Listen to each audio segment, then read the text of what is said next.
बुद्ध की कहानियाँ जीवन से जुड़ी हुई कहानी और आज भी हमारा मार्गदर्शन करती है। यही कारण है कि हिंदी में बुद्ध की कहानियाँ बेहद लोकप्रिय हैं। इसी मकसद से हम आपके लिए एक बुद्ध की एक लोकप्रिय कहानी लेकर आए हैं, जिसका शीर्षक है जब किस्मत खराब हो। यह हम सबके जीवन से जुड़ी हुई कहानी है। हमें उम्मीद है कि गौतम बुद्ध की यह कहानी आपको बहुत पसंद आएगी। एक बार की बात है, महात्मा बुद्ध के शिष्य आनंद कहीं जा रहे थे। रास्ते में उन्होंने देखा कि एक अधेड़ व्यक्ति एक चट्टान पर बैठा रो रहा है। वे उसके पास गए और बोले, क्या बात है वत्स, तुम कौन हो और क्यों रो रहे हो? आनंद की बात सुनकर उस व्यक्ति की सिसकियां थम गई। वह अपने आंसू पोंछता हुआ बोला, मैं पास के गांव का रहने वाला हूँ, एक बदनसीब व्यापारी हूँ। मैं जो भी काम करता हूँ वह बिगड़ जाता है। व्यापार के चक्कर में मैंने अपनी पत्नी के गहने गंवा दिए। मैंने अपने परिवार को भी खो दिया।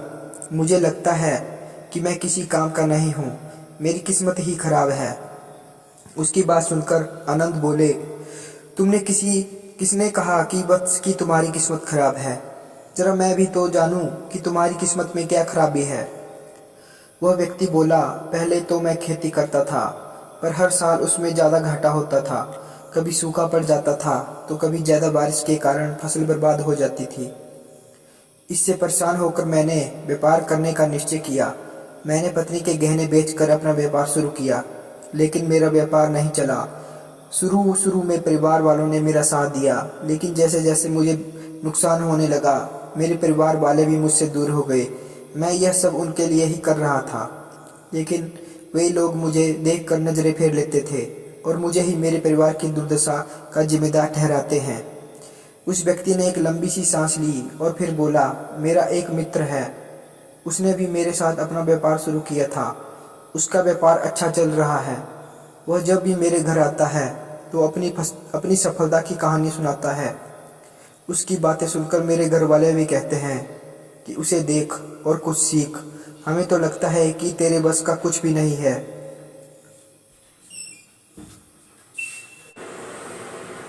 उन लोगों की बातें सुनकर अब तो मुझे भी लगने लगा है कि शायद मेरे बस का कुछ भी नहीं है। अब तो मुझे अपना जीवन ही व्यर्थ लगने लगा है। मेरे मन में ख्याल आता है कि अपना जीवन समाप्त कर लूं। मैं यहाँ आया भी इसी इरादे से था, लेकिन हिम्मत नहीं कर पाया, इसलिए यहाँ एक हाथ में बैठा विलाप कर रहा था।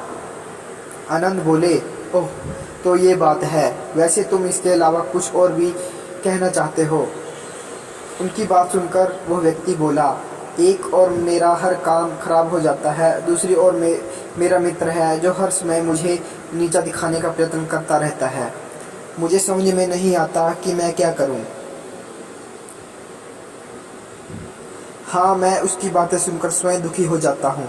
उस व्यक्ति ने जवाब दिया।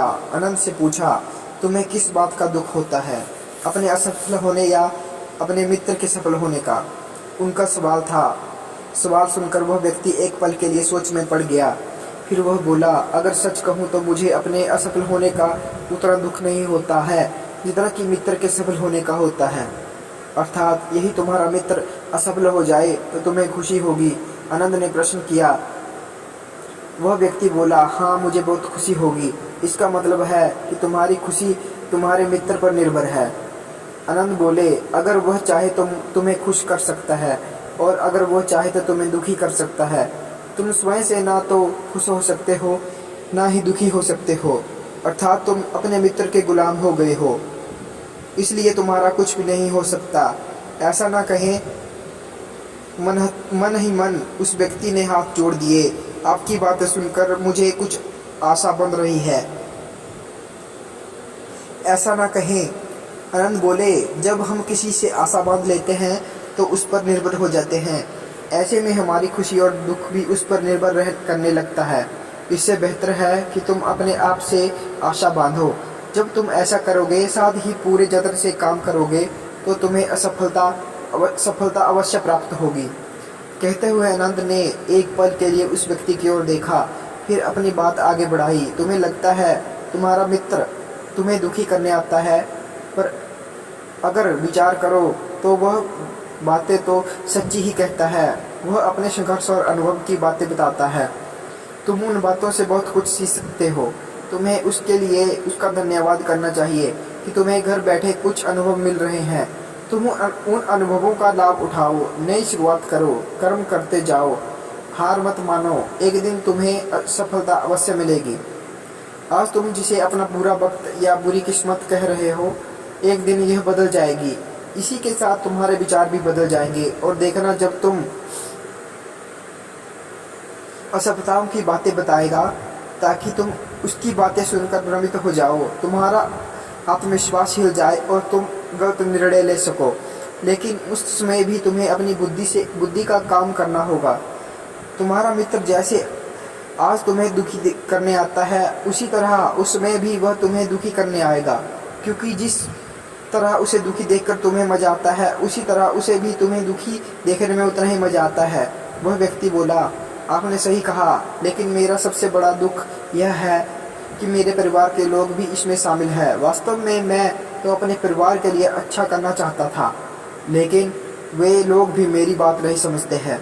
वे भी मुझे गलत कहते हैं और वे तो मेरे साथ भी नहीं हैं। आनंद बोले,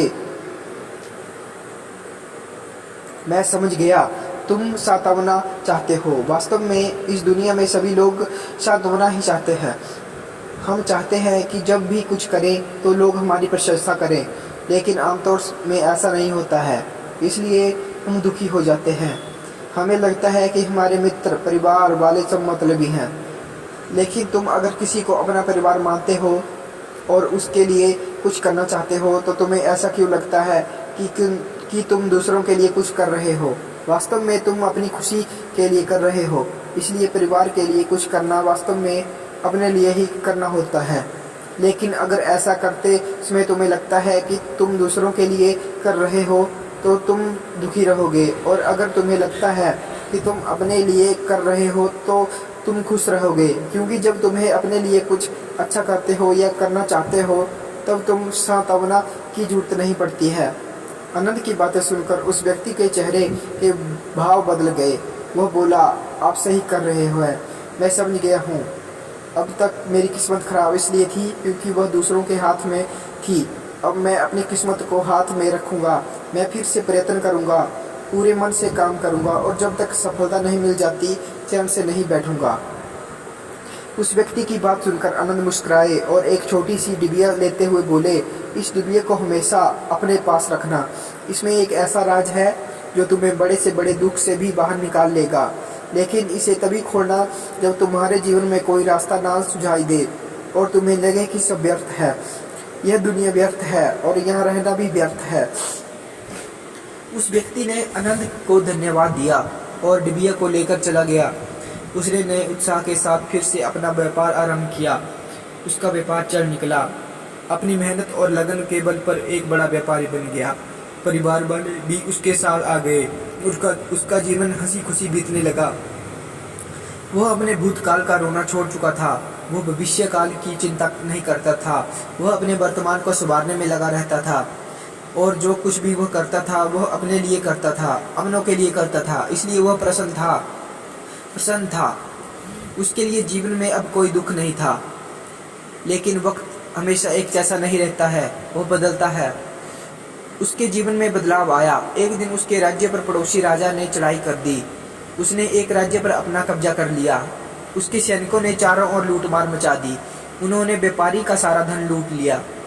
उसके घर में आग लगा दी। जान बचाने के लिए अपने परिवार के साथ वहां से भागना पड़ा।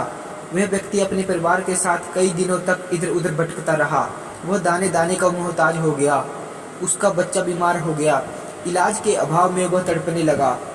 यह देखकर उसका हृदय चित्कार कर उठा। वह कैसे अपने बच्चे को इलाज ना कराए। उसके पास तो खाने के लिए भी पैसे नहीं थे। ऐसे में एक बार फिर निराशा ने घेर लिया।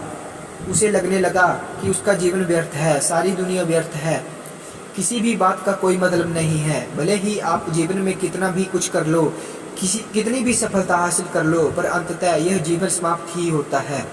तो फिर ऐसे में जीवित रहने का क्या फायदा? इससे तो अच्छा है कि वह अपना जीवन समाप्त कर ले। लेकिन तभी उनके दिमाग में अनंत की दी हुई डिबिया कौंध उठी। उसने उत्सुकता के साथ उसे खोला। डिबिया के भीतर एक पर्ची रखी हुई थी।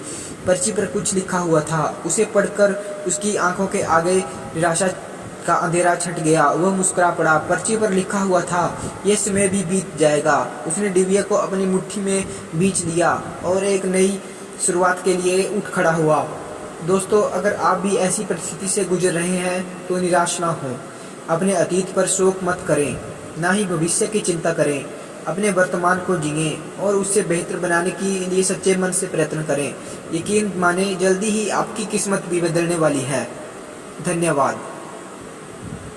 दोस्तों, हमें उम्मीद है कि आपको ये बुद्ध की कहानी जब किस्मत खराब हो पसंद आई होगी। आप चाहें तो गौतम बुद्ध की यह कहानी YouTube पर भी सुन सकते हैं। यदि आपको बुद्ध की कहानियों में रुचि है तो आप हमारा चैनल सब्सक्राइब कर सकते हैं। धन्यवाद।